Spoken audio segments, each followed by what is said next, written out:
नमस्कार, एनडीटीवी की इस विशेष प्रस्तुति में आपका स्वागत है। आज अपनी चुनावी यात्रा में हम आए हैं अलीगढ़। इसको ताला और तालीम दोनों की नगरी कहा जाता है। तो जो तालीम की नगरी है और उसकी विशेषता है ये अलीगढ़ मुस्लिम यूनिवर्सिटी, जो कि हमारे एकदम पीछे है। यहाँ पर जो छात्र हैं और जो टीचर्स हैं, जो फैकल्टी हैं, वो क्या सोचते हैं इस चुनाव के बारे में, ये जो एक मुस्लिम फैक्टर के बारे में बात की जाती है, वो किस तरीके से प्ले आउट करेगा, आइए उस पर अपनी चर्चा शुरू करते हैं। मैं स्वागत करना चाहता हूं, यहाँ पर प्रोफेसर्स भी हैं और स्टूडेंट्स भी हैं जो हमारे साथ यहाँ पर एकत्रित हैं।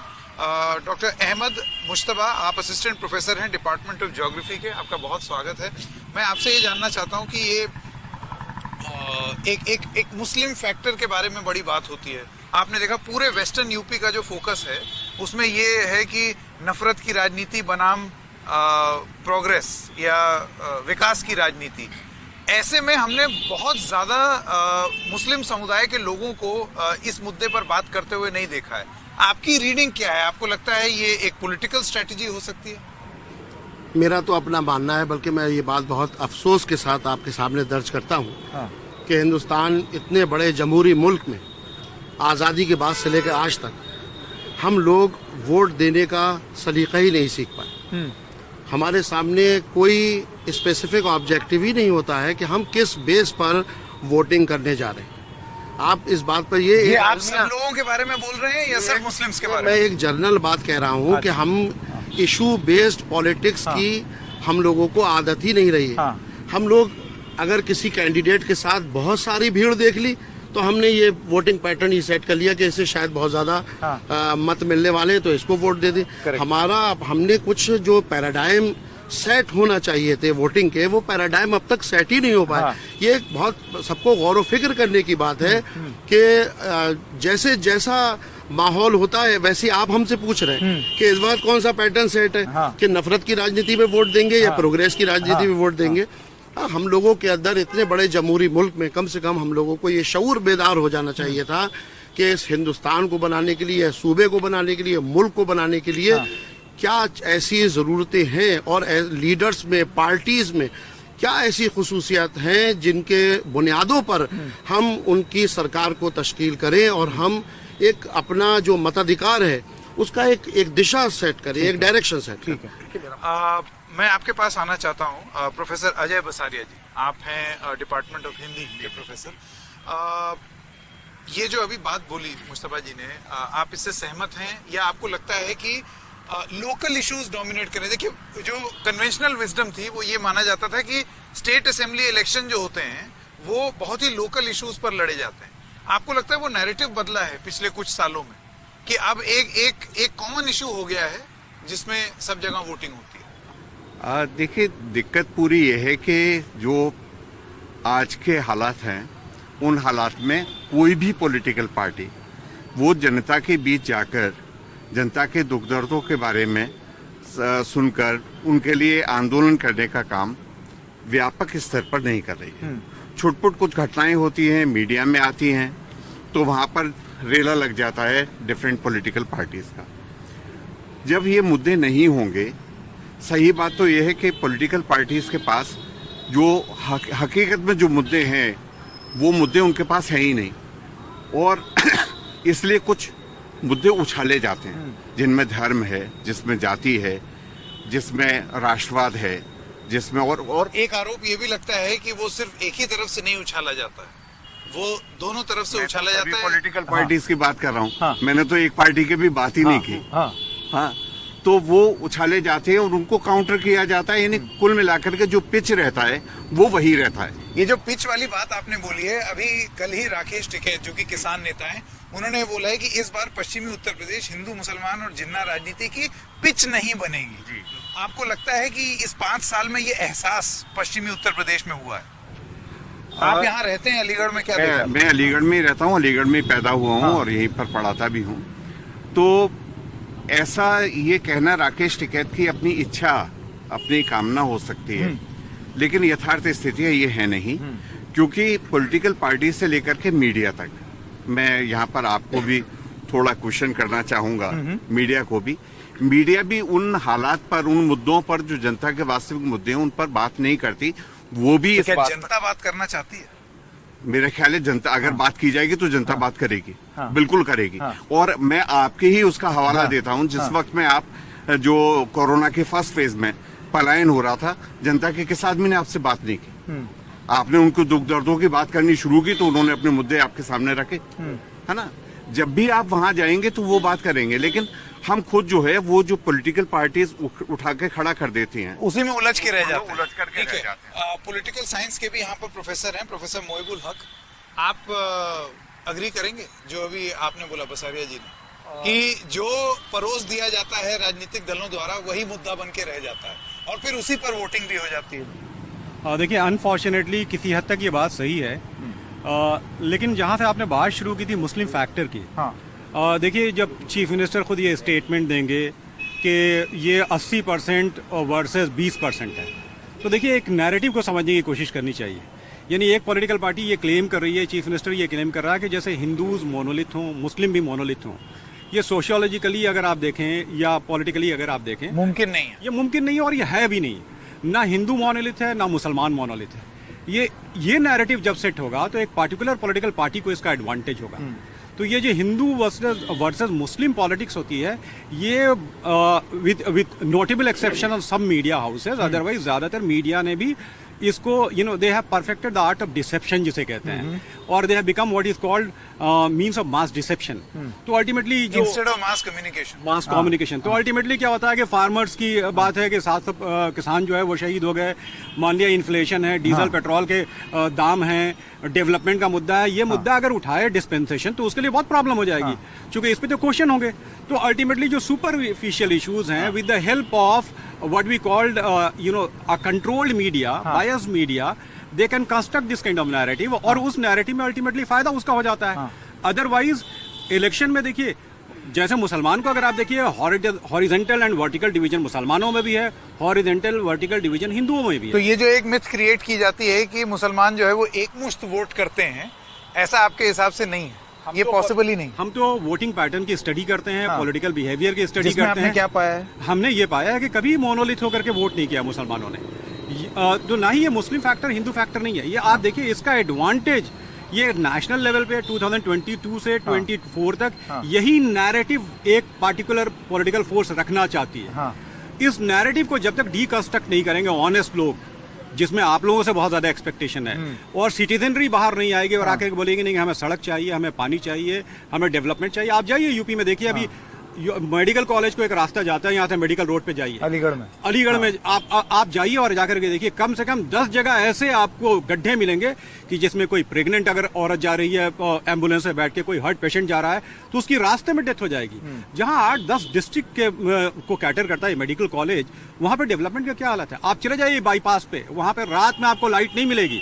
महेशपुर चौराहे से लेकर क्वारसी तक जाइए, रात में आपको लाइट नहीं मिलेगी, कोई बिजली आपको नहीं मिलेगी। उस मुद्दे पे बात नहीं करना चाहेंगे ना, उस मुद्दे पे बात करिएगा तो लोकल एमएलए से हम पूछेंगे कि आप कहाँ थे।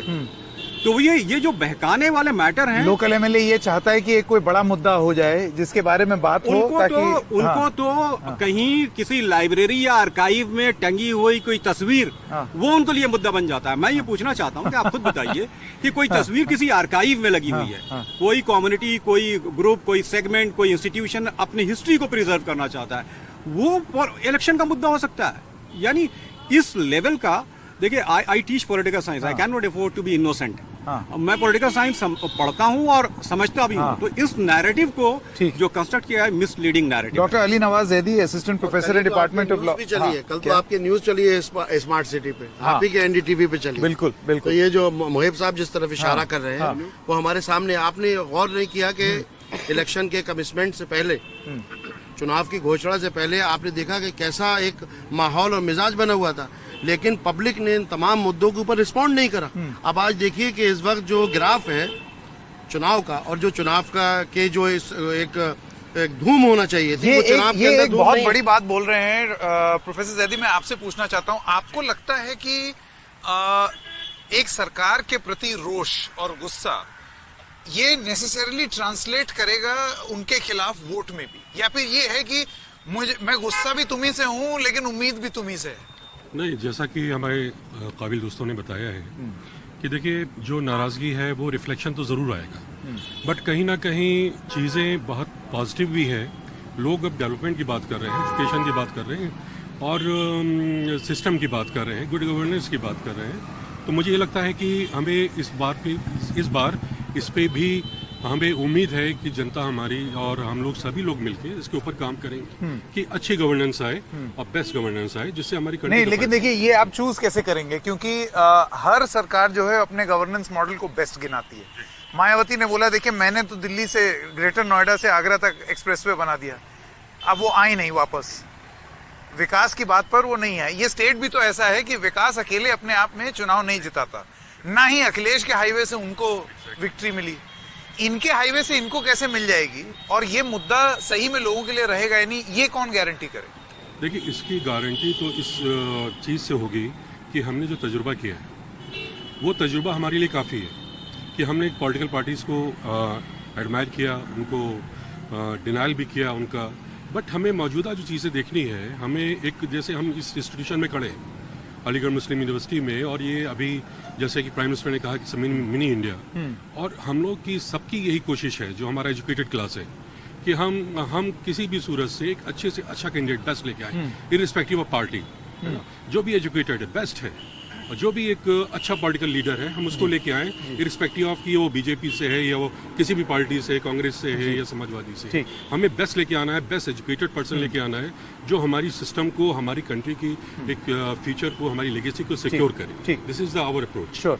आप हिस्ट्री के प्रोफेसर हैं, मैं आपसे ये जानना चाहता हूँ कि इतिहास में आपने तो पॉलिटिकल साइंस के हवाले से बताया है कि किस तरीके से चयन होता है।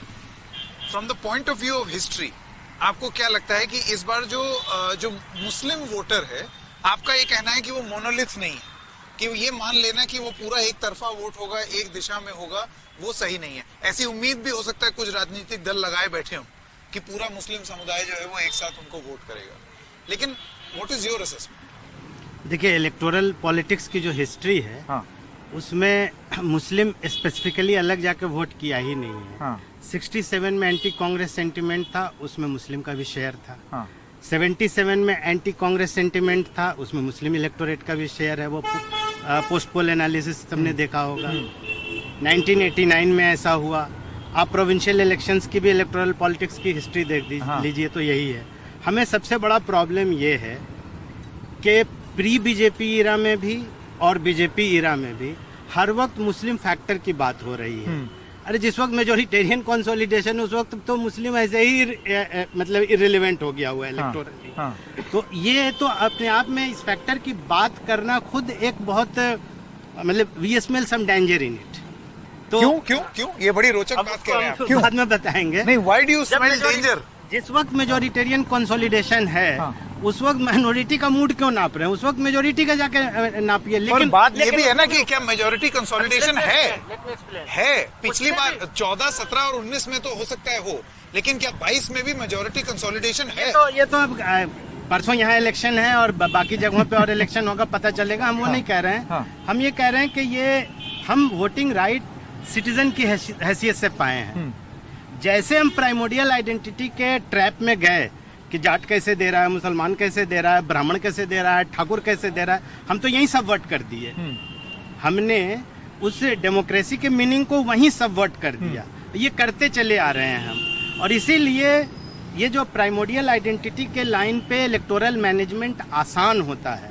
इसमें सेंटिमेंट भड़काना, कंसोलिडेट करना, मैनेज करना, ठेकेदार को पकड़ लेना, उस सो कॉल्ड ठेकेदार, उस पर्टिकुलर आइडेंटिटी के ठेकेदार को पकड़ लेना, मुश्किल कहाँ पर? बहुत जरूरी शब्दों का इस्तेमाल कर रहे हैं आप। मुश्किल ये है कि जब हम सड़क की, पानी की, बिजली की, लॉ एंड ऑर्डर की, हेल्थ केयर तो की नब्ज पकड़ना मुश्किल होगी। जब उन सब बातों पे बात होगी तब इवैल्यूएशन होगा सरकारों का। जो पार्टी पावर में होगी तब उसका इवैल्यूएशन उस तरह होगा, तभी ऑपोजिशन भी उसी तरह रहेगी।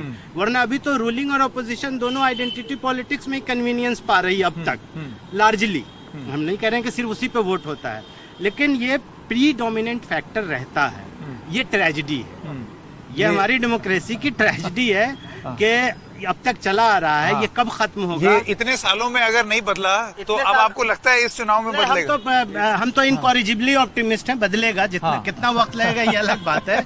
हाँ। लेकिन ये प्रॉब्लम है। हाँ। इस प्रॉब्लम पे जब तक एकेडेमिया, मीडिया, जो नॉलेज सेक्टर है वो बात नहीं करेगा, इसको, इस सवाल को खड़ा ही नहीं करेगा, ये भी उसी ट्रैप में घुस जाएगा। हाँ। इसका भी ट्रोप ऑफ इंक्वायरी यहीं से जनरेट होगा हाँ। कि मुसलमान किधर दे रहा है, जाट किधर दे रहा है, और हाँ। फलां किधर दे रहा है। इतना तो ये प्रॉब्लम ये persist जाति करेगा। इतनी परसेंट है, वो जाति उतनी हाँ, परसेंट ये है। कैलकुलेशन हाँ। करते रहिए। हाँ। तो ये तो आप ट्रैप्ड रहेंगे हाँ, हमेशा। ठीक है। इस डिस्कोर्स को ही बदलने की जरूरत है। हाँ। डिस्कोर्स कौन बदलेगा? हाँ। Who is the narrative maker? Correct. अब अभी देखिए रूलिंग, मतलब हम किसी पार्टी के इस पे पार्टीजान नहीं होना चाह रहे हैं। हाँ। एफएम रेडियो जो अलीगढ़ का है, हाँ। उसपे हम गाड़ी चलाते वक्त सुन लेते हैं। अदरवाइज हम न्यूज वूज नहीं देखते हैं, ना हाँ। हम अखबार पढ़ते हैं।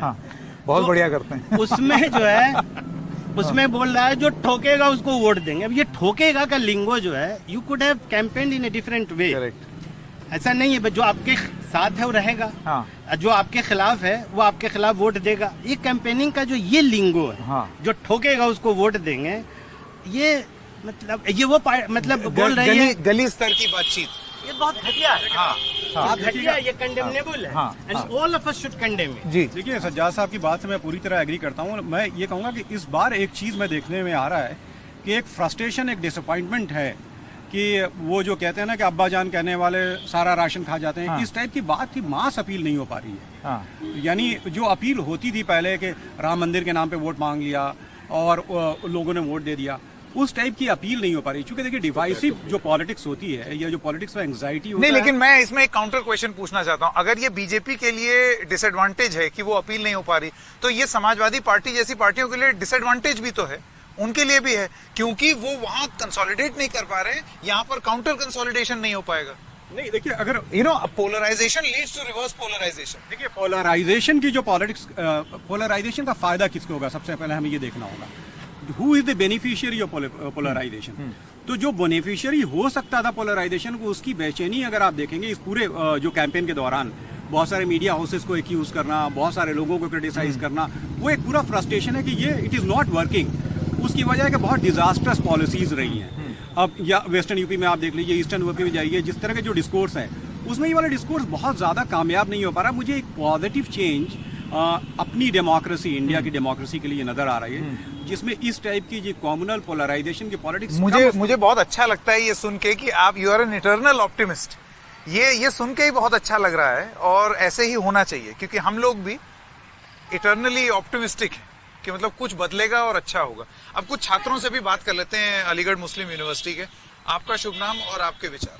मेरा मोहम्मद इमरान गाजी नाम है जी। अभी मौजूदा जो इलेक्शन विधानसभा का होने जा रहा है उत्तर प्रदेश के अंदर, तो इसके अंदर आप एक चीज़ देखिए, अभी आपने एक टॉपिक दिया 80 बनाम 20। हाँ। तो इसको आप ये देखिए, कुछ मीडिया हाउसेज जो बाइज्ड हैं वो नैरेटिव सेट कर रहे हैं। हाँ। और वो नैरेटिव इस तरीके से सेट कर रहे हैं कि एक तबका अलग कट जाए और 80 वाला तबका एक तरफ पर चला आपने जाए। सुना उन्होंने उसका तर्क क्या दिया है? उनका ये कहना है ये 20% वो हैं, ये हम किसी धर्म विशेष के बारे में बात नहीं कर रहे थे, हम उन लोगों की बात कर रहे थे जो कि देश विरोधी। आरएसएस और बीजेपी का हाँ। हमेशा यही रहा है, आधी अधूरी बात करते हैं। हाँ। जैसे मैं आपके मीडिया के चैनल से एक माध्यम से एक बात कहना चाहता हूँ। जैसे आप देखिए, आरएसएस का जो सबसे मेन मुद्दा है वो है अखंड भारत का। हाँ। और वो इस बात को बोलते हैं कि हम अखंड भारत बनाएंगे, हम सपोर्ट कर रहे हैं, अखंड भारत को बनाएंगे। लेकिन आप मेजोरिटी के बताइए, जब अखंड भारत बनकर तैयार होगा, कि मेजोरिटी में होगी, माइनॉरिटीज मेजोरिटी में आ जाएगी और मुख्यमंत्री प्रधानमंत्री हमारे होंगे, तो ये बात 80 वाले तबके को बताई जाए कि ये आप लोगों को बेवकूफ़ बना रहे हैं। जहाँ पर स्टूडेंट अपने हक की बात रखता है, वहाँ पर आप लाठी चार्ज कर देते हैं। आप प्रयागराज में देखिए क्या हुआ, स्टूडेंट ने अपने हक की बात करी, हॉस्टलों से निकाल के मारा गया।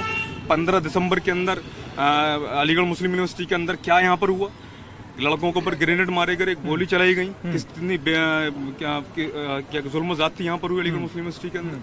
तो कहने का मकसद ये है कि ये सिर्फ ख्वाब दिखाने वाली गवर्नमेंट है। और आप देखिए, अलीगढ़ के अंदर इन्होंने अभी यूनिवर्सिटी का वो सेरेमनी करी थी, वो पिछले 5 साल से वादे कर रहे हैं, कोई भी वादा अभी तक इन लोगों ने पूरा नहीं करा। उससे नहीं, फंक्शन तो किया था कुछ महीने पहले। और फंक्शन तो पूरे हिंदुस्तान में चल रहे हैं इनके, उत्तर प्रदेश तो छोड़ी पूरे हिंदुस्तान में चल रहे हैं, और वो फंक्शन ही फंक्शन रहेंगे खाली। जमीन पर कुछ भी नहीं है। आप भी मानते हैं कि पिछले 5 साल जो हुआ है उत्तर प्रदेश में, वो फीते कटे हैं, फंक्शन हुआ है, जिसको अखिलेश यादव कहते हैं कि ये कैंची जीवी है, फीता काटने के लिए सरकार। बिल्कुल, आप देखिए ज़मीन पे अगर आप बीजेपी की हुकूमत का काम देखेंगे तो ज़मीन पे आपको कोई काम नहीं मिलेगा। आप देखिए 15 लाख का वादा किया, ज़मीन पे कोई उसका इम्प्लीमेंटेशन नहीं। 2 करोड़ नौकरियों के वादे किए, ज़मीन पे कोई इम्प्लीमेंटेशन नहीं है। स्मार्ट सिटी का वादा किया, ज़मीन पे कोई इम्प्लीमेंटेशन नहीं है। तो ये सारी चीज़ें जाहिर कर रही हैं कि सिर्फ जो है बातों से ये लोग अपना काम चला रहे हैं, सिर्फ फीते काट रहे हैं, खाली योजनाएं कागज पे तो बन रही हैं मगर जमीन पे नहीं आ पा रही हैं। आपको क्या लगता है यहाँ पर मुद्दा क्या होगा? अलीगढ़ की बात करते हैं, पूरे प्रदेश में जो होगा वो देखा जाएगा। अलीगढ़ के हिसाब से आपको क्या लगता है यहाँ सबसे ज्यादा बड़ा मुद्दा क्या होगा? देखिए, इस वक्त जो यहाँ का मुद्दा है वो अगर शायद किसान आंदोलन नहीं होता तो हम कहते ये भी धर्म के ही, मजहब के ही नाम पे ये भी इलेक्शन अलीगढ़ का हो जाता। लेकिन जब से किसान आंदोलन हुआ है तो मेजॉरिटी हमारे अलीगढ़ शहर की 3 चीज़ों में है। एक तो स्टूडेंट है यूनिवर्सिटी की वजह से और कॉलेजों में, दूसरी कारखानों में काम करने वाले मजदूर हैं, और तीसरी है किसान, जो मैक्सिमम गन्ना किसान जो है और इस बेल्ट के जो है वो किसान है। तो इनका जो हम मुद्दा इस वक्त है वो है आवारा पशु, किसानों के जो है ये बहुत बड़ा मुद्दा है। और क्या पश्चिम क्या पूरब सब जगह किसानों ने ये जरूर बोला है कि आवारा पशु जो है एक बहुत बड़ा जी, तो इनकी खेती का नुकसान, यूरिया टाइम पे इनको नहीं मिलती, इनकी फसलों का नुकसान, इनको एमएसपी सही से नहीं मिल पाया, इसलिए हमारे यहाँ किसानों का ये नुकसान हुआ। स्टूडेंट के सारे स्कूल कॉलेज सब कुछ बंद कर देने की वजह से हम सालों पीछे चले गए एजुकेशन के मामले में, और अलीगढ़ अपनी तालीम के लिए जाना जाता है, तो एजुकेशन में हमारे हालात बुरे हो गए। हमारी फैक्ट्रियां बंद होने की वजह से जो हमारा लेबर क्लास है वो बहुत बुरे हालात से। ताला और तालीम के लिए जाने वाला शहर, वहाँ तालीम में दिक्कत हो रही है और ताले लग रहे हैं। जी बिल्कुल सही, आपका तालीम भी जो है बंद की जा रही है और ताले लग रहे हैं कारखानों में और रोजगार पे। तो सरकार हमारी जो सेंटर की हो या स्टेट की हो, ये जो है ख्वाबों के सौदागर है। ये पूरे हिंदुस्तान को और जनता को ख्वाब दिखाते हैं। पिछले 70 साल में कुछ नहीं हुआ, सब कुछ बेच दिया, और अगले 25 साल का बजट पेश कर रहे हैं कि हम अगले 25 साल में आपको लंदन बना देंगे। आप अभी हमारे एक टीचर ने बताया भी आपको कि शायद जोधपुर साहब मेडिकल की तरफ जाइएगा, इतने गड्ढे हैं कि पूछिए मत। और हमारे योगी जी कहते हैं प्रदेश हमारा गड्ढा मुक्त हो चुका है। जिसके जहन में गड्ढे हैं उसको गड्ढे नहीं दिखाई देंगे।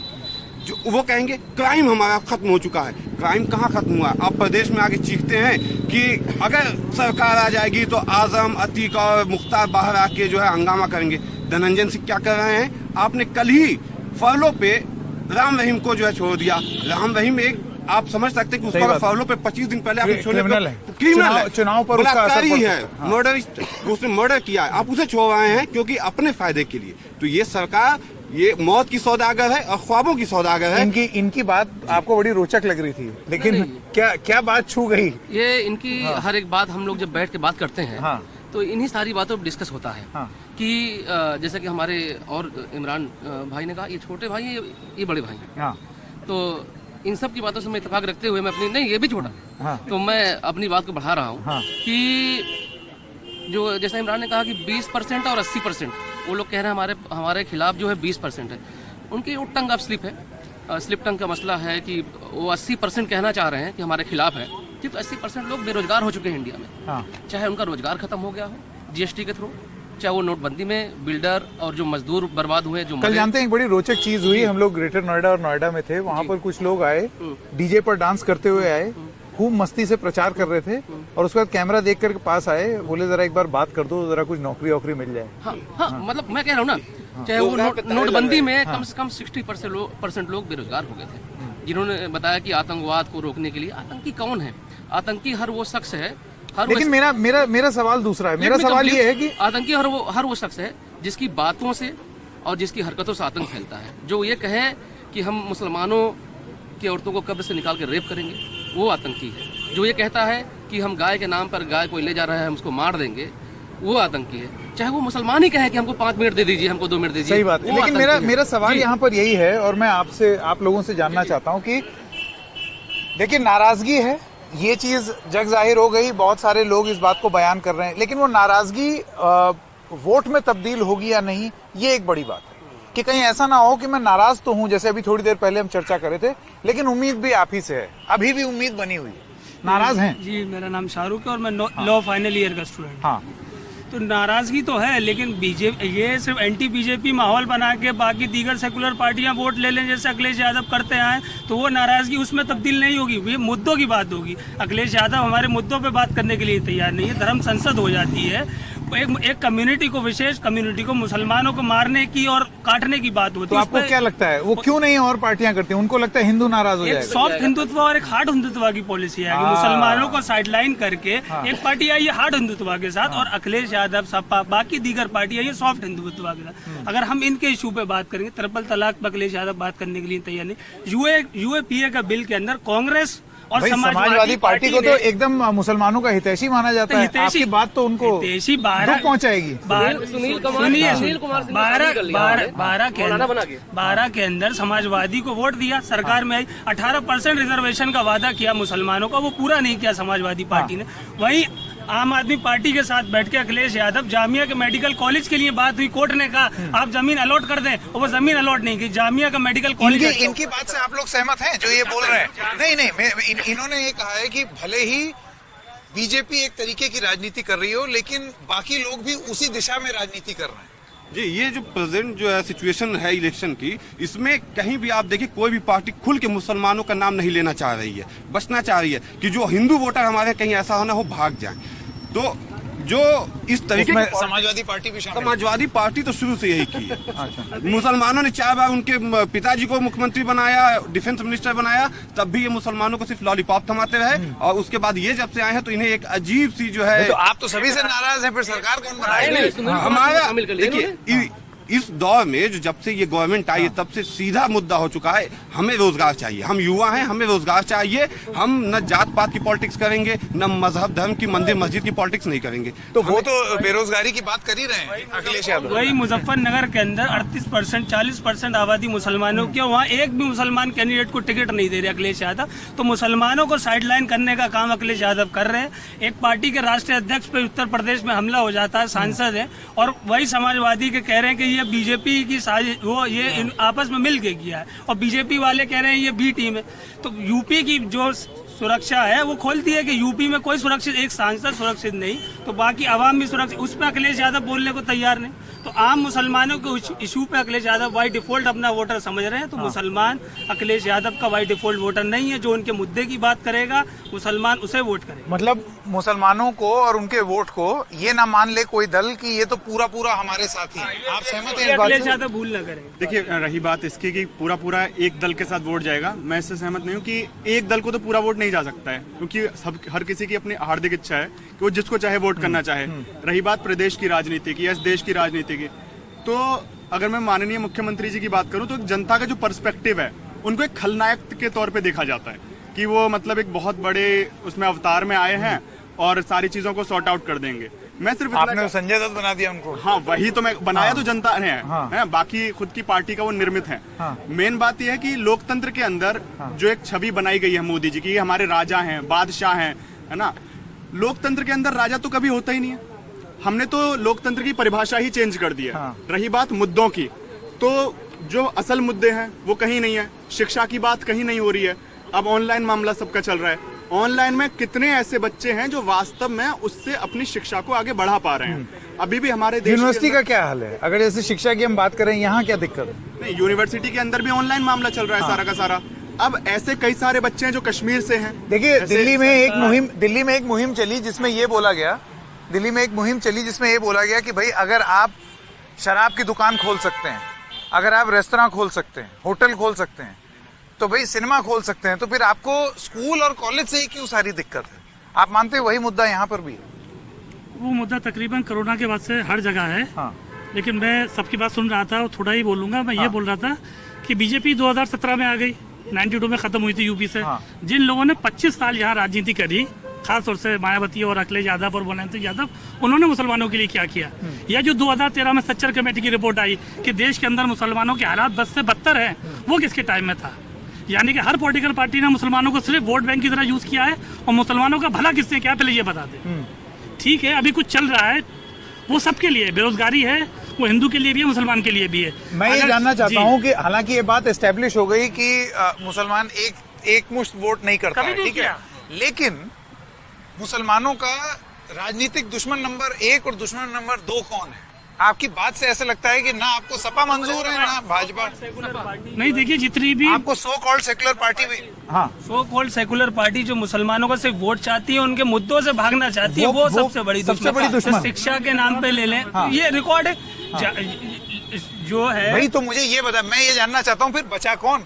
या तो कांग्रेस है या बसपा है। कुछ भी नहीं किया, कुछ ही नहीं किया, सब कहने वाली बात है। मैं तो वही पूछ रहा हूँ ना कि जब आप 4 से लेके 14 तक थे और 13 में आप ये कह रहे हैं कि मुसलमानों के बस्ते बदतर हालत है, तो जिम्मेदार कौन है? मुसलमान सरकारी नौकरी में क्यों नहीं है? आजादी के बाद तो उसका जिम्मेदार कौन है? मुसलमानों को सिर्फ एक खूबसूरत दुल्हन की तरह इस्तेमाल किसने किया है? जिन्होंने राज किया उन्होंने किया है। और अब धीरे धीरे, ठीक है, इस वक्त हालात ठीक नहीं है, बीच में 2.5-3 साल से हम कोरोना को भी देख रहे हैं, चीजें सुधरेंगी या नहीं सुधरेंगी वो लोगों के ऊपर है, लोग किस तरह जाते हैं। लेकिन ये कहना कि मुसलमान सिर्फ एक ही पार्टी को सपोर्ट करेंगे या एक तरफा सपोर्ट करेंगे, ऐसा कुछ नहीं है। मुसलमान जिस तरह और लोग हिंदुस्तान के शहरी हैं, ऐसी मुसलमान है देश के शहरी, और वो जिसको चाहेंगे, जिसको दिल करेगा उसको वोट करेंगे। 2 पार्टियों की और बात कर लें, एक तो कांग्रेस पार्टी और एक बहन जी की पार्टी।